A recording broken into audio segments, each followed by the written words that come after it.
હવે તમારી પાસેથી સમજવું છે મારે કે શું આખું ખેલ ક્યાં ખેલાઈ ગયો અને ગોપાલ ઇટાલિયા 4,900 મતથી આગળ ચાલી રહ્યા છે એવી અત્યારે એક સમાચાર આવી રહ્યા છે. 14,000 સોરી.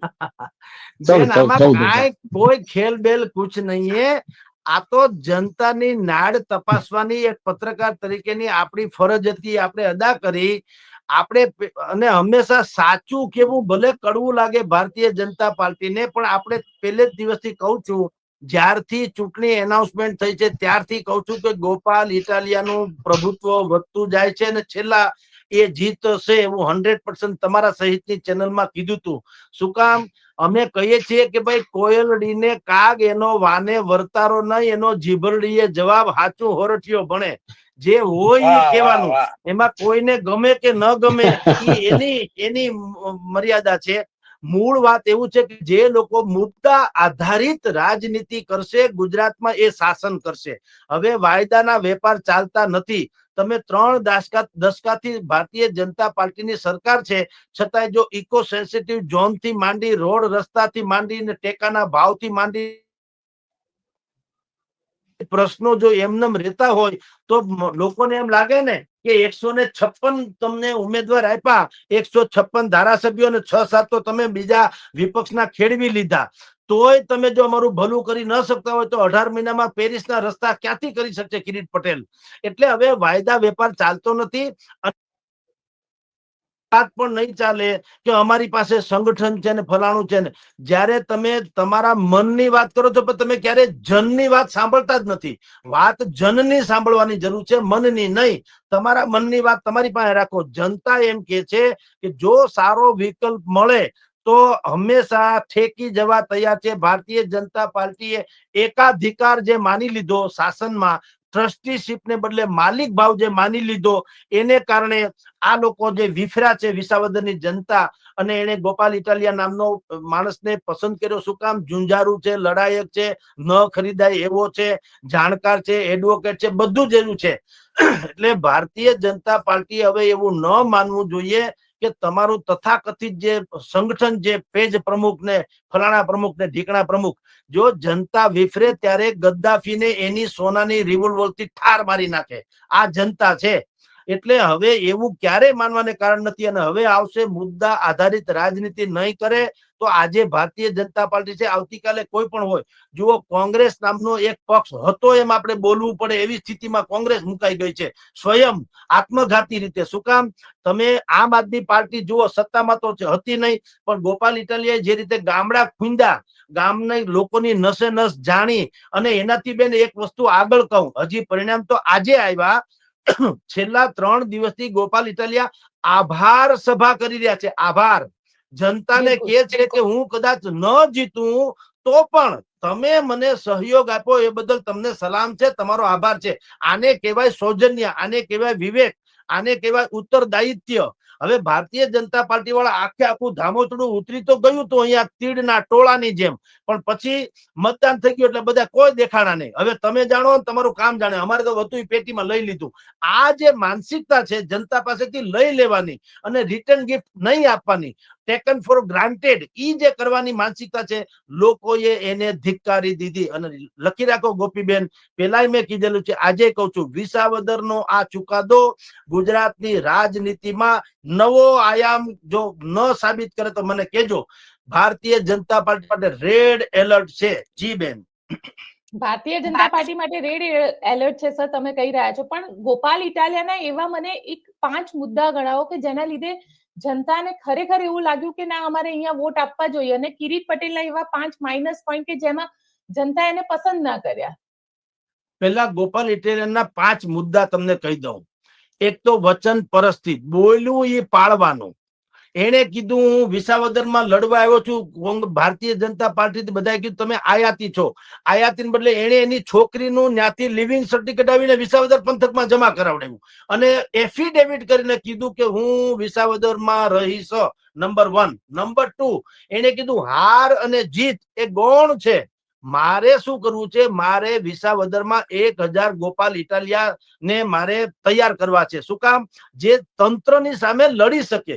જુઓ, આપણે બધા ભલે વાતો મોટી મોટી કરીએ, પણ મોટા ભાગના લોકોને સોગંદનામું શું એ ખબર નથી, પંચનામું શું એ ખબર નથી, તંત્રની પાસેથી કામ કેમ લેવું એ ખબર નથી. આપણે માત્ર રજૂઆત ને આવેદન પત્ર, એનાથી આગળ કોઈ વધતું નથી. એટલે આપણા હકની વાત હોય, એ મામલતદારની મજાલ છે કે ફાઇલ આડાવડી કરી શકે, કે મંત્રીની પણ મજાલ છે કે ન આપી શકે? કારણ કે આપણે હક માગીએ છીએ, ભીખ નથી માગતા.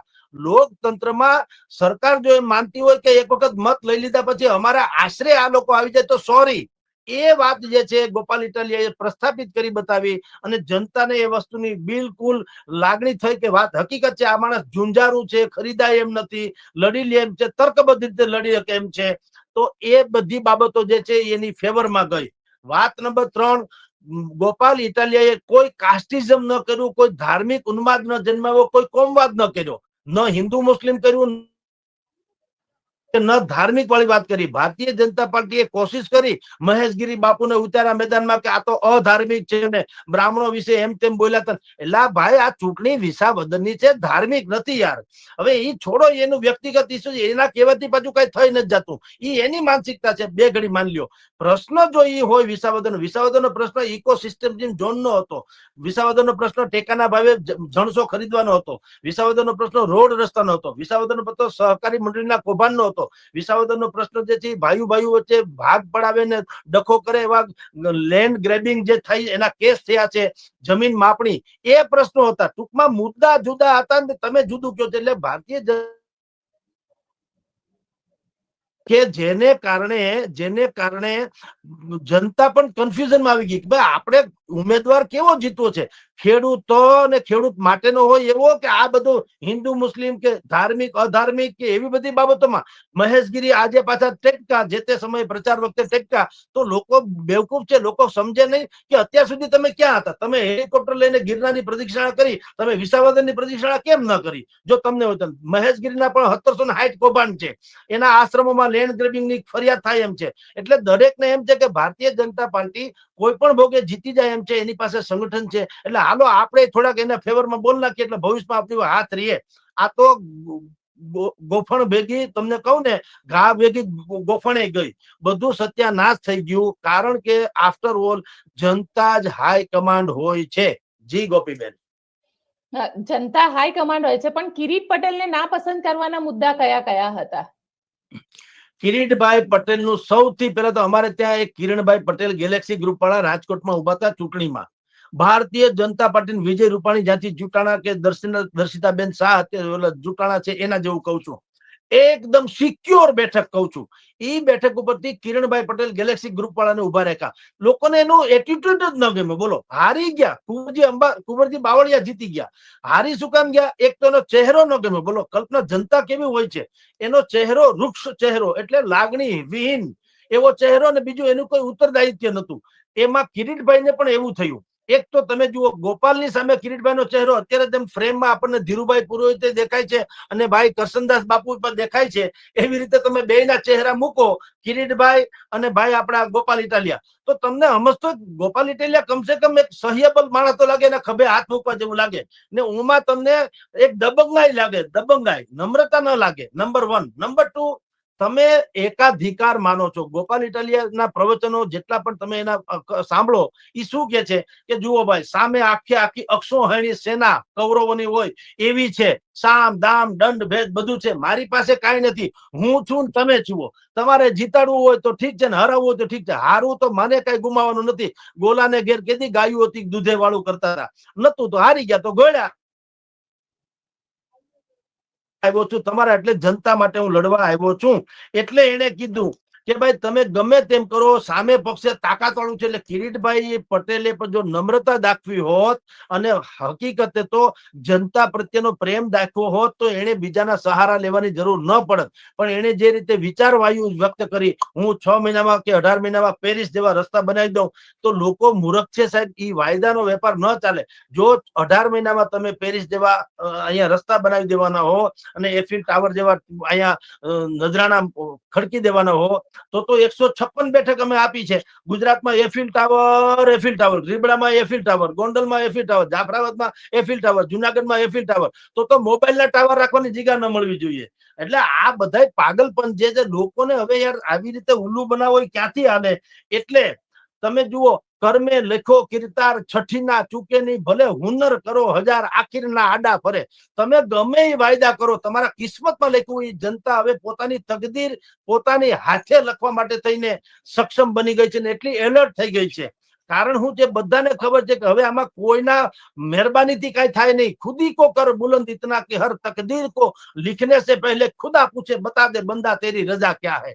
હવે એવું થઈ ગયું છે. એટલે જયેશભાઈ પાછા પડ્યા, સંગઠને પાછું પડ્યું, કેન્દ્રીય મંત્રીઓ પાછા પડ્યા, સંસદ સભ્યો પાછા પડ્યા, ધારાસભ્યો પાછા પડ્યા, કાર્યકરો 4 જિલ્લાના કાર્યકર, ભાવનગર, અમરેલી, જુનાગઢ ને રાજકોટ 4 જિલ્લાના કાર્યકર એ બધા પાછા પડ્યા. અને એક ગોપાલ ઇટાલિયા તમે જુઓ આશાનું કિરણ કેવું હોય છે, જનતા કેવું કરે. જો આ પ્રકારનો વિકલ્પ મળે, આ તો વ્યક્તિ રૂપે મળ્યો, આજે એની પાસે પાર્ટી પણ છે આમ આદમી પાર્ટી, પણ જો આવો વિકલ્પ મળે તો ગુજરાતની 6.5 કરોડની જનતા જે છે એ આ ત્રાહિમામ અત્યારની જે સરકાર જે ટૂંકમાં છે જેને એ લોકો સરકાર માને છે, હું તો આને હું એમ કહું છું કે આના જેવી અરાજકતા બીજી કોઈ નહીં. નકલી જજ પકડાય, નકલી કલેક્ટર, નકલી ફલાણું, નકલી ઢીકું, નકલી માલ સામાન તો સમજો. તો હવે માણસો નકલી મીંડા પકડાવા અને કોઈ ઉપર કઈ એક્શન નથી લેવામાં આવતા.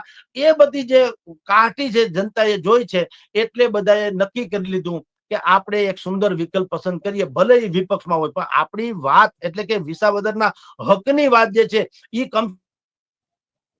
ગૌરવપૂર્વક કહી શકવું જોઈએ. ભીખ માંગવાનો ક્યાં પ્રશ્ન છે? આ લોકતંત્રમાં અમે મત આપ્યો ત્યારે તમે મંત્રી બન્યા છો, તમે આવીને અહીંયા ઉદઘાટન કરી જાઓ અમે 2000 કરોડની ભેટ આપી છે વિસાવદર, એટલે ભેટ આપી ઉપકાર કર્યો છે, તમારા ખીચામાંથી આપી છે, એટલે ટેક્સના પૈસા અમારા. તો તમે ન ખરેખર તો એટલું મોડું આપ્યું, તમને દંડ થવો જોઈએ. ભેટનો ક્યાં સવાલ છે? તમારે વિનમ્રપણે કેવું જોઈએ કે ભાઈ તમે અમને મત આપ્યા એટલે અમે મંત્રી બન્યા છીએ અને અમારી આ ફરજ છે. અમે એને બદલે તમે આવો તમારો તામજામ ને તાહીરો જુઓ. 1.25 કરોડ રૂપિયાની જસદણમાં હોસ્પિટલ ભરત બોઘરાએ બનાવી, વડાપ્રધાન ઉદઘાટન કરાવ્યું, એનો ખર્ચો 1.25 કરોડની હોસ્પિટલ, એમાં વડાપ્રધાન અહીંથી આવીને ઉદઘાટન કરી 150 કરોડ તો એનો ખર્ચો. તમે વિચાર તો કરો આનો શું મતલબ છે?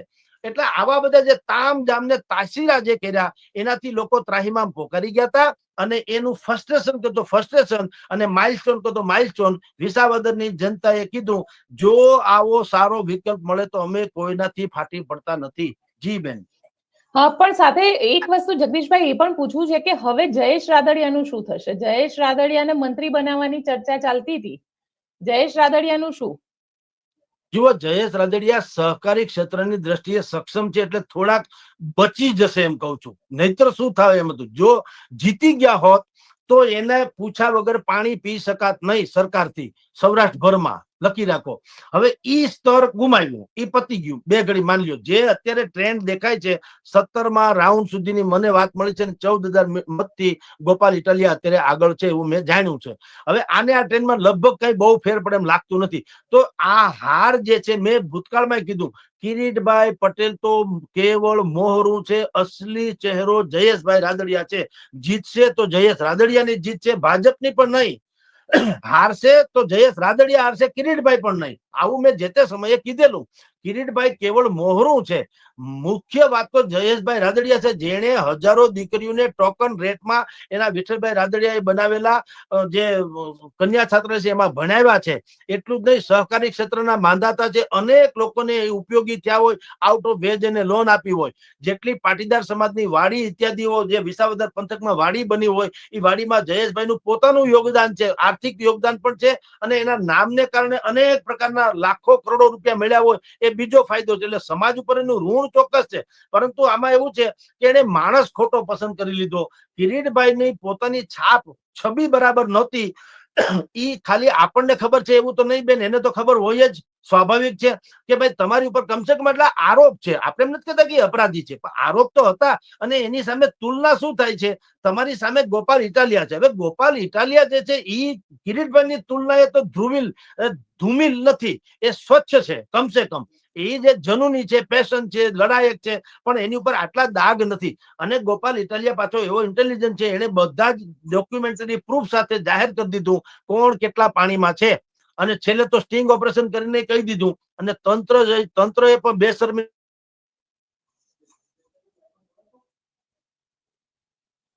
જગદીશભાઈ આપનો અવાજ પછી નથી પ્રચાર કરતા હતા. જી વચ્ચે કોકના ફોન બોન આવી જાય છે ને બેન, આજ તો તમે જાણો છો બધું, ભગવાનની દયા છે.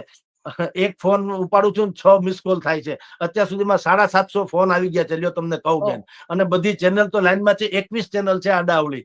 હવે આ શું કરવાનું? પણ ખેર જવા દો. એટલે હું ફટાફટ બોલી નાખું છું કે જી. વિસાવદરની જનતાએ માઇલસ્ટોન સાબિત કરી દીધું કે જનતાનો પોતાનો એક હંમેશા એજન્ડા હોય છે. જેમ સરકારનો એજન્ડા હોય છે, બધા પક્ષોનો હોય છે, જનતાનો એક એજન્ડા હોય છે. જે અમારા હોય એને કોઈ દિવસ અમે પાછા પડવા દેશું નહીં. ગોપાલ ઇટાલિયન જીત એના માટે થઈને માઇલસ્ટોન સમિતિ સાબિત થાય છે. જી બેન. છેલ્લો સવાલ પૂછી લઉં સર, કોંગ્રેસ માટે શું કહેશો? કોંગ્રેસે હવે ખરેખર રાહુલ ગાંધીએ મંથન કરવાની જરૂર છે? લગ્નના ઘોડાને વેસના ઘોડાને આ બધી વાતો માત્ર વાતો રહી. રાહુલ ગાંધીનું કાંઈ ઉપજતું નથી ભાઈ. ઈ અહીંયા આવીને ફાકા ફોજદારી કરી જાય ને દિલ્હીમાં કળો કાગડો એને જોતું નથી. એને હમણાં ગુજરાતમાં જે સંગઠન અહીંયા જાહેર કર્યું, જિલ્લા પ્રમુખો નિમાણા અને શહેર પ્રમુખો નિમાણા, એમાંના આટલા અમે લોકોએ તો બ્લો બાય બ્લો નામ જોગ લખ્યું છે કે આ ભાઈ નેતાઓ સાથે ભાગીદારીમાં કોલેજો છે રાજકોટમાં. હવે એને તો પ્રમુખ બનાવ્યા. લ્યો, તમે જેને બીજેપી ની બી ટીમ કયો છો, એ બી ટીમ ના તો તમે અહીંયા રોપણ કરીને ગયા. રાહુલ ગાંધી નું કઈ ઉપજણ નથી. અને પક્ષમાં એટલો મોટો જૂથવાદ છે, દરેકને એમ છે કે આપણો માણસ, હું નહીં તો કે ને તું નહીં તારો ફોટો ચાલશે, ફોટો નહીં ફોટો કોપી ચાલશે, એમ હું નહીં તો મારો માણસ, એમ કરીને બધાએ બેસાડી દીધા પોતપોતાના માણસોને. કોઈને પક્ષની પડી નથી. દરેકને અહીંયા ખંભે ખેસ હોય તો એના કામ થઈ જાય. કોંગ્રેસના અહીંયા ખેસ, કોંગ્રેસ, ભાજપ કે આમ આદમી, અહીંયા ખેસ હોય તો મને કલેક્ટર મળવા દે. હું એકલો જાઉં એમને જગદીશભાઈ છે મારે કામ છે તો કે ગેટ આઉટ સાહેબ મીટિંગમાં છે. પણ હું જો ખેસ પહેરીને જાઉં એટલે સાહેબે જખ મારીને આપણને 5-10 મિનિટ ફાળવે. આ બધા છે ને ખેસના માણસો છે, દેશના નથી. એટલે એને બધાએ પોતપોતિકા માણસો મૂક્યા. કોંગ્રેસનું નવસર્જન નથી, વિસર્જન તરફ જઈ રહ્યું છે. એટલે તો ગોપાલ ઇટાલિયા જીતા પછી હવે તમે જોજો 2027માં કોંગ્રેસ 3rd પર્સન પાર્ટી થઈ જશે. ભારતીય જનતા પાર્ટી વર્સિસ આમ આદમી, એનો સૌથી મોટી ટક્કર થશે. જી બેન.